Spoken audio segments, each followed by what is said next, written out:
নতুন রিন, যার প্রোসিএস টেকনোলজি গভীর থেকে পরিষ্কার করে আর ধরে রাখে কাপড়ের নতুনের মতো উজ্জ্বলতা। নতুন রিন অ্যাডভান্স পাউডার, নতুনের মতো উজ্জ্বল।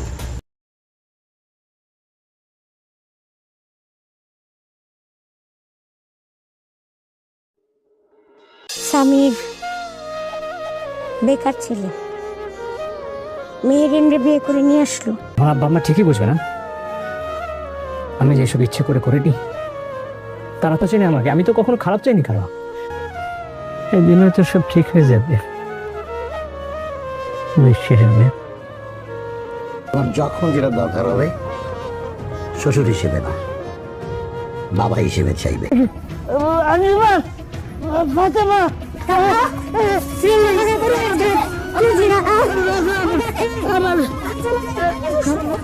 বাবার আদর, বাবার স্নেহ সবই ওর জীবনে আছে।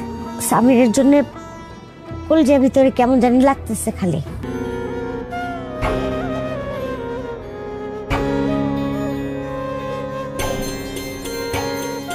কেমন সেই ডাল দাও তো একটু এটার উপরে।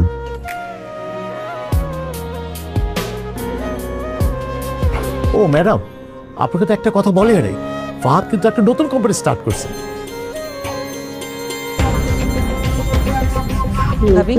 তুমি তোমার জামাইকে প্লিজ একটু জিজ্ঞেস করো যে ওর বিয়ের আগে ওর সব সময় সব সমস্যা ওর পাশে কে দাঁড়াইছিল। কে দাঁড়াইছিল? ও ছিল। আমি ছিলাম। এটা আমার নতুন শুরু। আমাকে অনেক বড় হতে হবে, অনেক।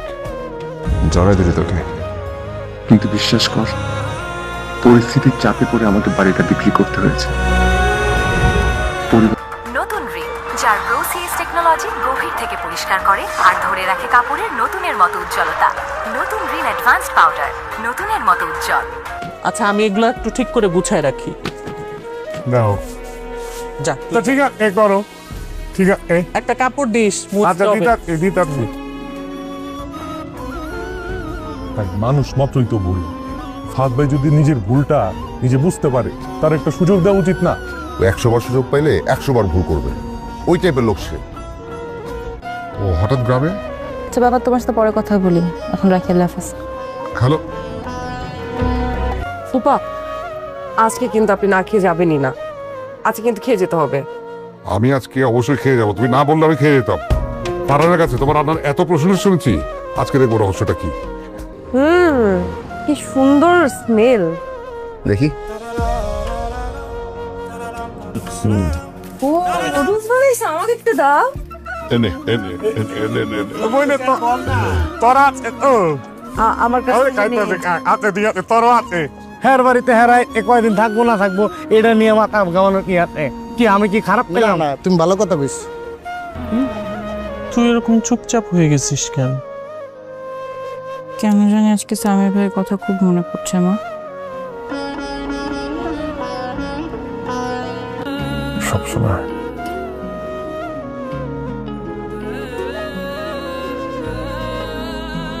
না পারি ওনাদের সামনে গিয়ে দাঁড়াতে, না পারি ফোনে কথা বলতে।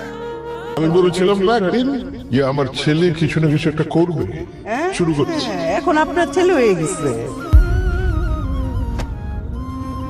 কে আছে আমি ছাড়া? আমি ছাড়া কে আছে তোমার? মেহরিন।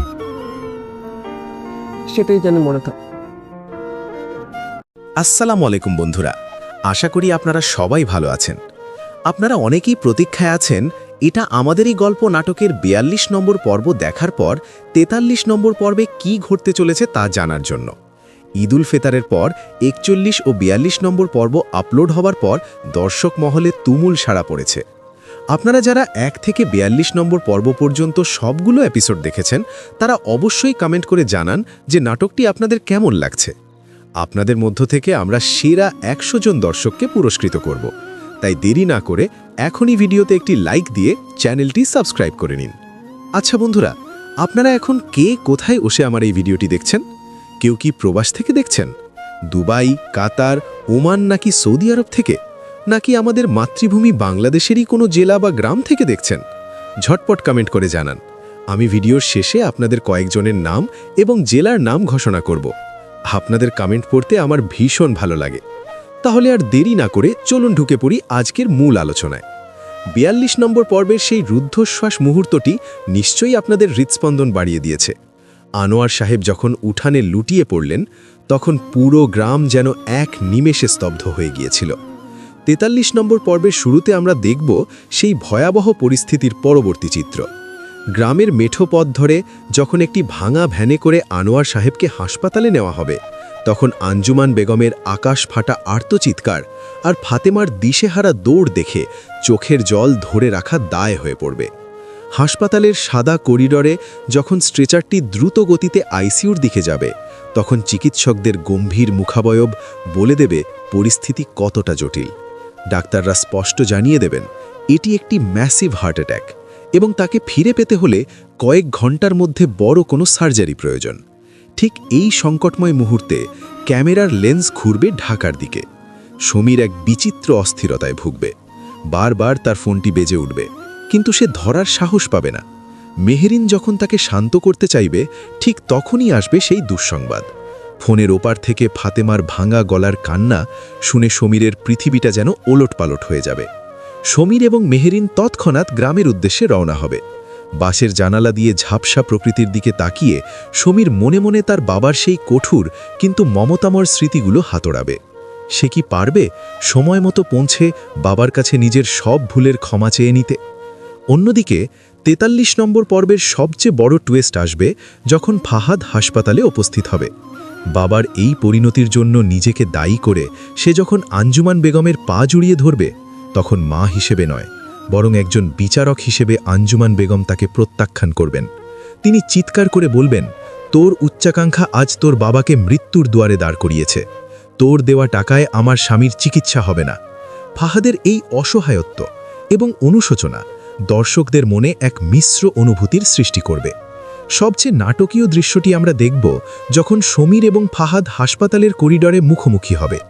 দীর্ঘদিনের জমে থাকা ক্ষোভ আর ঘৃণা যেন আগ্নেয়গিরির মতো ফেটে পড়বে।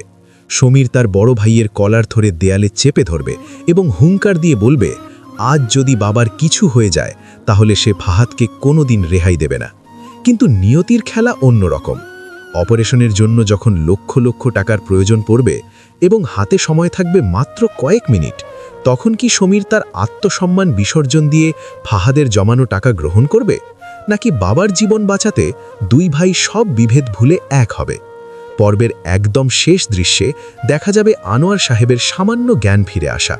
তিনি কথা বলতে পারবেন না, শুধু কাঁপা কাঁপা হাতে দুই ভাইয়ের হাত এক করার চেষ্টা করবেন। তার চোখের কোণ দিয়ে গড়িয়ে পড়া জল কি দুই ভাইয়ের মধ্যকার বরফ গলাতে পারবে, নাকি এই ট্র্যাজেডি পরিবারটিকে চিরতরে বিচ্ছিন্ন করে দেবে? ৪৩ নম্বর পর্বটি মূলত ভালোবাসা, ত্যাগ এবং পারিবারিক সম্পর্কের এক চরম অগ্নি পরীক্ষা হতে চলেছে। তো বন্ধুরা, এই ছিল ৪৩ নম্বর পর্বের বিস্তারিত এবং সম্ভাব্য কাহিনী। আপনাদের কি মনে হয়, সমীর কি শেষ পর্যন্ত তার বড় ভাইকে ক্ষমা করে বুকে টেনে নিতে পারবে, নাকি বাবার এই অসুস্থতা তাদের পরিবারের ক্ষত আরও বাড়িয়ে দেবে? আপনাদের মূল্যবান মতামত কমেন্ট বক্সে অবশ্যই জানাবেন। আর হ্যাঁ, যারা কমেন্ট করেছেন তাদের মধ্য থেকে কয়েকজনের নাম আমি পরবর্তী ভিডিওতে ঘোষণা করব। ততক্ষণ পর্যন্ত সবাই ভালো থাকবেন, সুস্থ থাকবেন এবং এটা আমাদেরই গল্প নাটকের সাথেই থাকবেন। আল্লাহ হাফেজ। এবং জেলার নাম ঘোষণা করব। আপনাদের কমেন্ট পড়তে আমার ভীষণ ভালো লাগে। তাহলে আর দেরি না করে চলুন ঢুকে পড়ি আজকের মূল আলোচনায়। ৪২ নম্বর পর্বের সেই রুদ্ধশ্বাস মুহূর্তটি নিশ্চয়ই আপনাদের হৃৎস্পন্দন বাড়িয়ে দিয়েছে। আনোয়ার সাহেব যখন উঠানে লুটিয়ে পড়লেন, তখন পুরো গ্রাম যেন এক নিমেষে স্তব্ধ হয়ে গিয়েছিল। ৪৩ নম্বর পর্বের শুরুতে আমরা দেখব সেই ভয়াবহ পরিস্থিতির পরবর্তী চিত্র। গ্রামের মেঠো পথ ধরে যখন একটি ভাঙা ভ্যানে করে আনোয়ার সাহেবকে হাসপাতালে নেওয়া হবে, তখন আঞ্জুমান বেগমের আকাশ ফাটা আর্তচিৎকার আর ফাতেমার দিশেহারা দৌড় দেখে চোখের জল ধরে রাখা দায় হয়ে পড়বে। হাসপাতালের সাদা করিডরে যখন স্ট্রেচারটি দ্রুত গতিতে আইসিইউর দিকে যাবে, তখন চিকিৎসকদের গম্ভীর মুখাবয়ব বলে দেবে পরিস্থিতি কতটা জটিল। ডাক্তাররা স্পষ্ট জানিয়ে দেবেন এটি একটি ম্যাসিভ হার্ট অ্যাটাক এবং তাকে ফিরে পেতে হলে কয়েক ঘন্টার মধ্যে বড় কোনো সার্জারি প্রয়োজন। ঠিক এই সংকটময় মুহূর্তে ক্যামেরার লেন্স ঘুরবে ঢাকার দিকে। সমীর এক বিচিত্র অস্থিরতায় ভুগবে। বারবার তার ফোনটি বেজে উঠবে, কিন্তু সে ধরার সাহস পাবে না। মেহেরিন যখন তাকে শান্ত করতে চাইবে, ঠিক তখনই আসবে সেই দুঃসংবাদ। ফোনের ওপার থেকে ফাতেমার ভাঙা গলার কান্না শুনে সমীরের পৃথিবীটা যেন ওলটপালট হয়ে যাবে। সমীর এবং মেহেরিন তৎক্ষণাৎ গ্রামের উদ্দেশ্যে রওনা হবে। বাসের জানালা দিয়ে ঝাপসা প্রকৃতির দিকে তাকিয়ে সমীর মনে মনে তার বাবার সেই কঠোর কিন্তু মমতাময় স্মৃতিগুলো হাতড়াবে। সে কি পারবে সময় মতো পৌঁছে বাবার কাছে নিজের সব ভুলের ক্ষমা চেয়ে নিতে? অন্যদিকে ৪৩ নম্বর পর্বের সবচেয়ে বড় টুইস্ট আসবে যখন ফাহাদ হাসপাতালে উপস্থিত হবে। বাবার এই পরিণতির জন্য নিজেকে দায়ী করে সে যখন আঞ্জুমান বেগমের পা জড়িয়ে ধরবে, তখন মা হিসেবে নয়, বরং একজন বিচারক হিসেবে আঞ্জুমান বেগম তাকে প্রত্যাখ্যান করবেন। তিনি চিৎকার করে বলবেন, তোর উচ্চাকাঙ্ক্ষা আজ তোর বাবাকে মৃত্যুর দুয়ারে দাঁড় করিয়েছে। তোর দেওয়া টাকায় আমার স্বামীর চিকিৎসা হবে না। ফাহাদের এই অসহায়ত্ব এবং অনুশোচনা দর্শকদের মনে এক মিশ্র অনুভূতির সৃষ্টি করবে। সবচেয়ে নাটকীয় দৃশ্যটি আমরা দেখব যখন সমীর এবং ফাহাদ হাসপাতালের করিডরে মুখোমুখি হবে। দীর্ঘদিনের জমে থাকা ক্ষোভ আর ঘৃণা যেন আগ্নেয়গিরির মতো ফেটে পড়বে। সমীর তার বড় ভাইয়ের কলার ধরে দেয়ালে চেপে ধরবে এবং হুঙ্কার দিয়ে বলবে, আজ যদি বাবার কিছু হয়ে যায় তাহলে সে ফাহাদকে কোনোদিন রেহাই দেবে না। কিন্তু নিয়তির খেলা অন্যরকম। অপারেশনের জন্য যখন লক্ষ লক্ষ টাকার প্রয়োজন পড়বে এবং হাতে সময় থাকবে মাত্র কয়েক মিনিট, তখন কি সমীর তার আত্মসম্মান বিসর্জন দিয়ে ফাহাদের জমানো টাকা গ্রহণ করবে, নাকি বাবার জীবন বাঁচাতে দুই ভাই সব বিভেদ ভুলে এক হবে? পর্বের একদম শেষ দৃশ্যে দেখা যাবে আনোয়ার সাহেবের সামান্য জ্ঞান ফিরে আসা। তিনি কথা বলতে পারবেন না, শুধু কাঁপা কাঁপা হাতে দুই ভাইয়ের হাত এক করার চেষ্টা করবেন। তার চোখের কোণ দিয়ে গড়িয়ে পড়া জল কি দুই ভাইয়ের মধ্যকার বরফ গলাতে পারবে, নাকি এই ট্র্যাজেডি পরিবারটিকে চিরতরে বিচ্ছিন্ন করে দেবে? ৪৩ নম্বর পর্বটি মূলত ভালোবাসা, ত্যাগ এবং পারিবারিক সম্পর্কের এক চরম অগ্নি পরীক্ষা হতে চলেছে। তো বন্ধুরা, এই ছিল ৪৩ নম্বর পর্বের বিস্তারিত এবং সম্ভাব্য কাহিনী। আপনাদের কি মনে হয়, সমীর কি শেষ পর্যন্ত তার বড় ভাইকে ক্ষমা করে বুকে টেনে নিতে পারবে, নাকি বাবার এই অসুস্থতা তাদের পরিবারের ক্ষত আরও বাড়িয়ে দেবে? আপনাদের মূল্যবান মতামত কমেন্ট বক্সে অবশ্যই জানাবেন। আর হ্যাঁ, যারা কমেন্ট করেছেন তাদের মধ্য থেকে কয়েকজনের নাম আমি পরবর্তী ভিডিওতে ঘোষণা করব। ততক্ষণ পর্যন্ত সবাই ভালো থাকবেন, সুস্থ থাকবেন এবং এটা আমাদেরই গল্প নাটকের সাথেই থাকবেন। আল্লাহ হাফেজ। সেটি আমরা দেখব যখন সমীর এবং ফাহাদ হাসপাতালের করিডরে মুখোমুখি হবে। দীর্ঘদিনের জমে থাকা ক্ষোভ আর ঘৃণা যেন আগ্নেয়গিরির মতো ফেটে পড়বে। সমীর তার বড় ভাইয়ের কলার ধরে দেয়ালে চেপে ধরবে এবং হুঙ্কার দিয়ে বলবে, আজ যদি বাবার কিছু হয়ে যায় তাহলে সে ফাহাদকে কোনোদিন রেহাই দেবে না। কিন্তু নিয়তির খেলা অন্যরকম। অপারেশনের জন্য যখন লক্ষ লক্ষ টাকার প্রয়োজন পড়বে এবং হাতে সময় থাকবে মাত্র কয়েক মিনিট, তখন কি সমীর তার আত্মসম্মান বিসর্জন দিয়ে ফাহাদের জমানো টাকা গ্রহণ করবে, নাকি বাবার জীবন বাঁচাতে দুই ভাই সব বিভেদ ভুলে এক হবে? পর্বের একদম শেষ দৃশ্যে দেখা যাবে আনোয়ার সাহেবের সামান্য জ্ঞান ফিরে আসা। তিনি কথা বলতে পারবেন না, শুধু কাঁপা কাঁপা হাতে দুই ভাইয়ের হাত এক করার চেষ্টা করবেন। তার চোখের কোণ দিয়ে গড়িয়ে পড়া জল কি দুই ভাইয়ের মধ্যকার বরফ গলাতে পারবে, নাকি এই ট্র্যাজেডি পরিবারটিকে চিরতরে বিচ্ছিন্ন করে দেবে? ৪৩ নম্বর পর্বটি মূলত ভালোবাসা, ত্যাগ এবং পারিবারিক সম্পর্কের এক চরম অগ্নি পরীক্ষা হতে চলেছে। তো বন্ধুরা, এই ছিল ৪৩ নম্বর পর্বের বিস্তারিত এবং সম্ভাব্য কাহিনী। আপনাদের কি মনে হয়, সমীর কি শেষ পর্যন্ত তার বড় ভাইকে ক্ষমা করে বুকে টেনে নিতে পারবে, নাকি বাবার এই অসুস্থতা তাদের পরিবারের ক্ষত আরও বাড়িয়ে দেবে? আপনাদের মূল্যবান মতামত কমেন্ট বক্সে অবশ্যই জানাবেন। আর হ্যাঁ, যারা কমেন্ট করেছেন তাদের মধ্য থেকে কয়েকজনের নাম আমি পরবর্তী ভিডিওতে ঘোষণা করব। ততক্ষণ পর্যন্ত সবাই ভালো থাকবেন, সুস্থ থাকবেন এবং এটা আমাদেরই গল্প নাটকের সাথেই থাকবেন। আল্লাহ হাফেজ। সেটি আমরা দেখব যখন সমীর এবং ফাহাদ হাসপাতালের করিডরে মুখোমুখি হবে। দীর্ঘদিনের জমে থাকা ক্ষোভ আর ঘৃণা যেন আগ্নেয়গিরির মতো ফেটে পড়বে। সমীর তার বড় ভাইয়ের কলার ধরে দেয়ালে চেপে ধরবে এবং হুঙ্কার দিয়ে বলবে, আজ যদি বাবার কিছু হয়ে যায় তাহলে সে ফাহাদকে কোনোদিন রেহাই দেবে না। কিন্তু নিয়তির খেলা অন্যরকম। অপারেশনের জন্য যখন লক্ষ লক্ষ টাকার প্রয়োজন পড়বে এবং হাতে সময় থাকবে মাত্র কয়েক মিনিট, তখন কি সমীর তার আত্মসম্মান বিসর্জন দিয়ে ফাহাদের জমানো টাকা গ্রহণ করবে, নাকি বাবার জীবন বাঁচাতে দুই ভাই সব বিভেদ ভুলে এক হবে? পর্বের একদম শেষ দৃশ্যে দেখা যাবে আনোয়ার সাহেবের সামান্য জ্ঞান ফিরে আসা। তিনি কথা বলতে পারবেন না, শুধু কাঁপা কাঁপা হাতে দুই ভাইয়ের হাত এক করার চেষ্টা করবেন।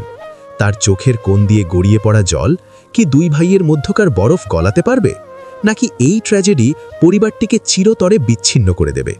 ৪৩ নম্বর পর্বটি মূলত ভালোবাসা, ত্যাগ এবং পারিবারিক সম্পর্কের এক চরম অগ্নি পরীক্ষা হতে চলেছে। তো বন্ধুরা, এই ছিল ৪৩ নম্বর পর্বের বিস্তারিত এবং সম্ভাব্য কাহিনী। আপনাদের কি মনে হয়, সমীর কি শেষ পর্যন্ত তার বড় ভাইকে ক্ষমা করে বুকে টেনে নিতে পারবে, নাকি বাবার এই অসুস্থতা তাদের পরিবারের ক্ষত আরও বাড়িয়ে দেবে? আপনাদের মূল্যবান মতামত কমেন্ট বক্সে অবশ্যই জানাবেন। আর হ্যাঁ, যারা কমেন্ট করেছেন তাদের মধ্য থেকে কয়েকজনের নাম আমি পরবর্তী ভিডিওতে ঘোষণা করব। ততক্ষণ পর্যন্ত সবাই ভালো থাকবেন, সুস্থ থাকবেন এবং এটা আমাদেরই গল্প নাটকের সাথেই থাকবেন। আল্লাহ হাফেজ। ছুটি আমরা দেখব যখন সমীর এবং ফাহাদ হাসপাতালের করিডরে মুখোমুখি হবে। দীর্ঘদিনের জমে থাকা ক্ষোভ আর ঘৃণা যেন আগ্নেয়গিরির মতো ফেটে পড়বে। সমীর তার বড় ভাইয়ের কলার ধরে দেয়ালে চেপে ধরবে এবং হুঙ্কার দিয়ে বলবে, আজ যদি বাবার কিছু হয়ে যায় তাহলে সে ফাহাদকে কোনোদিন রেহাই দেবে না। কিন্তু নিয়তির খেলা অন্যরকম। অপারেশনের জন্য যখন লক্ষ লক্ষ টাকার প্রয়োজন পড়বে এবং হাতে সময় থাকবে মাত্র কয়েক মিনিট, তখন কি সমীর তার আত্মসম্মান বিসর্জন দিয়ে ফাহাদের জমানো টাকা গ্রহণ করবে, নাকি বাবার জীবন বাঁচাতে দুই ভাই সব বিভেদ ভুলে এক হবে? পর্বের একদম শেষ দৃশ্যে দেখা যাবে আনোয়ার সাহেবের সামান্য জ্ঞান ফিরে আসা। তিনি কথা বলতে পারবেন না, শুধু কাঁপা কাঁপা হাতে দুই ভাইয়ের হাত এক করার চেষ্টা করবেন। তার চোখের কোণ দিয়ে গড়িয়ে পড়া জল কি দুই ভাইয়ের মধ্যকার বরফ গলাতে পারবে, নাকি এই ট্র্যাজেডি পরিবারটিকে চিরতরে বিচ্ছিন্ন করে দেবে? ৪৩ নম্বর পর্বটি মূলত ভালোবাসা, ত্যাগ এবং পারিবারিক সম্পর্কের এক চরম অগ্নি পরীক্ষা হতে চলেছে। তো বন্ধুরা, এই ছিল ৪৩ নম্বর পর্বের বিস্তারিত এবং সম্ভাব্য কাহিনী। আপনাদের কি মনে হয়, সমীর কি শেষ পর্যন্ত তার বড় ভাইকে ক্ষমা করে বুকে টেনে নিতে পারবে, নাকি বাবার এই অসুস্থতা তাদের পরিবারের ক্ষত আরও বাড়িয়ে দেবে? আপনাদের মূল্যবান মতামত কমেন্ট বক্সে অবশ্যই জানাবেন। আর হ্যাঁ, যারা কমেন্ট করেছেন তাদের মধ্য থেকে কয়েকজনের নাম আমি পরবর্তী ভিডিওতে ঘোষণা করব। ততক্ষণ পর্যন্ত সবাই ভালো থাকবেন, সুস্থ থাকবেন এবং এটা আমাদেরই গল্প নাটকের সাথেই থাকবেন। আল্লাহ হাফেজ। ছুটি আমরা দেখব যখন সমীর এবং ফাহাদ হাসপাতালের করিডরে মুখোমুখি হবে। দীর্ঘদিনের জমে থাকা ক্ষোভ আর ঘৃণা যেন আগ্নেয়গিরির মতো ফেটে পড়বে। সমীর তার বড় ভাইয়ের কলার ধরে দেয়ালে চেপে ধরবে এবং হুঙ্কার দিয়ে বলবে, আজ যদি বাবার কিছু হয়ে যায় তাহলে সে ফাহাদকে কোনোদিন রেহাই দেবে না। কিন্তু নিয়তির খেলা অন্যরকম। অপারেশনের জন্য যখন লক্ষ লক্ষ টাকার প্রয়োজন পড়বে এবং হাতে সময় থাকবে মাত্র কয়েক মিনিট, তখন কি সমীর তার আত্মসম্মান বিসর্জন দিয়ে ফাহাদের জমানো টাকা গ্রহণ করবে, নাকি বাবার জীবন বাঁচাতে দুই ভাই সব বিভেদ ভুলে এক হবে? পর্বের একদম শেষ দৃশ্যে দেখা যাবে আনোয়ার সাহেবের সামান্য জ্ঞান ফিরে আসা। তিনি কথা বলতে পারবেন না, শুধু কাঁপা কাঁপা হাতে দুই ভাইয়ের হাত এক করার চেষ্টা করবেন। তার চোখের কোণ দিয়ে গড়িয়ে পড়া জল কি দুই ভাইয়ের মধ্যকার বরফ গলাতে পারবে, নাকি এই ট্র্যাজেডি পরিবারটিকে চিরতরে বিচ্ছিন্ন করে দেবে? ৪৩ নম্বর পর্বটি মূলত ভালোবাসা, ত্যাগ এবং পারিবারিক সম্পর্কের এক চরম অগ্নি পরীক্ষা হতে চলেছে। তো বন্ধুরা, এই ছিল ৪৩ নম্বর পর্বের বিস্তারিত এবং সম্ভাব্য কাহিনী। আপনাদের কি মনে হয়, সমীর কি শেষ পর্যন্ত তার বড় ভাইকে ক্ষমা করে বুকে টেনে নিতে পারবে, নাকি বাবার এই অসুস্থতা তাদের পরিবারের ক্ষত আরও বাড়িয়ে দেবে? আপনাদের মূল্যবান মতামত কমেন্ট বক্সে অবশ্যই জানাবেন। আর হ্যাঁ, যারা কমেন্ট করেছেন তাদের মধ্য থেকে কয়েকজনের নাম আমি পরবর্তী ভিডিওতে ঘোষণা করব। ততক্ষণ পর্যন্ত সবাই ভালো থাকবেন, সুস্থ থাকবেন এবং এটা আমাদেরই গল্প নাটকের সাথেই থাকবেন। আল্লাহ হাফেজ। ছুটি আমরা দেখব যখন সমীর এবং ফাহাদ হাসপাতালের করিডরে মুখোমুখি হবে। দীর্ঘদিনের জমে থাকা ক্ষোভ আর ঘৃণা যেন আগ্নেয়গিরির মতো ফেটে পড়বে। সমীর তার বড় ভাইয়ের কলার ধরে দেয়ালে চেপে ধরবে এবং হুঙ্কার দিয়ে বলবে, আজ যদি বাবার কিছু হয়ে যায় তাহলে সে ফাহাদকে কোনোদিন রেহাই দেবে না। কিন্তু নিয়তির খেলা অন্যরকম। অপারেশনের জন্য যখন লক্ষ লক্ষ টাকার প্রয়োজন পড়বে এবং হাতে সময় থাকবে মাত্র কয়েক মিনিট, তখন কি সমীর তার আত্মসম্মান বিসর্জন দিয়ে ফাহাদের জমানো টাকা গ্রহণ করবে, নাকি বাবার জীবন বাঁচাতে দুই ভাই সব বিভেদ ভুলে এক হবে? পর্বের একদম শেষ দৃশ্যে দেখা যাবে আনোয়ার সাহেবের সামান্য জ্ঞান ফিরে আসা। তিনি কথা বলতে পারবেন না, শুধু কাঁপা কাঁপা হাতে দুই ভাইয়ের হাত এক করার চেষ্টা করবেন। তার চোখের কোণ দিয়ে গড়িয়ে পড়া জল কি দুই ভাইয়ের মধ্যকার বরফ গলাতে পারবে, নাকি এই ট্র্যাজেডি পরিবারটিকে চিরতরে বিচ্ছিন্ন করে দেবে? 43 নম্বর পর্বটি মূলত ভালোবাসা, ত্যাগ এবং পারিবারিক সম্পর্কের এক চরম অগ্নি পরীক্ষা হতে চলেছে। তো বন্ধুরা, এই ছিল 43 নম্বর পর্বের বিস্তারিত এবং সম্ভাব্য কাহিনী। আপনাদের কি মনে হয়, সমীর কি শেষ পর্যন্ত তার বড় ভাইকে ক্ষমা করে বুকে টেনে নিতে পারবে, নাকি বাবার এই অসুস্থতা তাদের পরিবারের ক্ষত আরও বাড়িয়ে দেবে? আপনাদের মূল্যবান মতামত কমেন্ট বক্সে অবশ্যই জানাবেন। আর হ্যাঁ, যারা কমেন্ট করেছেন তাদের মধ্য থেকে কয়েকজনের নাম আমি পরবর্তী ভিডিওতে ঘোষণা করব। ততক্ষণ পর্যন্ত সবাই ভালো থাকবেন, সুস্থ থাকবেন এবং এটা আমাদেরই গল্প নাটকের সাথেই থাকবেন। আল্লাহ হাফেজ। ছুটি আমরা দেখব যখন সমীর এবং ফাহাদ হাসপাতালের করিডরে মুখোমুখি হবে। দীর্ঘদিনের জমে থাকা ক্ষোভ আর ঘৃণা যেন আগ্নেয়গিরির মতো ফেটে পড়বে। সমীর তার বড় ভাইয়ের কলার ধরে দেয়ালে চেপে ধরবে এবং হুঙ্কার দিয়ে বলবে, আজ যদি বাবার কিছু হয়ে যায় তাহলে সে ফাহাদকে কোনোদিন রেহাই দেবে না। কিন্তু নিয়তির খেলা অন্যরকম। অপারেশনটি আমরা দেখব যখন সমীর এবং ফাহাদ হাসপাতালের করিডরে মুখোমুখি হবে। দীর্ঘদিনের জমে থাকা ক্ষোভ আর ঘৃণা যেন আগ্নেয়গিরির মতো ফেটে পড়বে। সমীর তার বড় ভাইয়ের কলার ধরে দেয়ালে চেপে ধরবে এবং হুঙ্কার দিয়ে বলবে, আজ যদি বাবার কিছু হয়ে যায়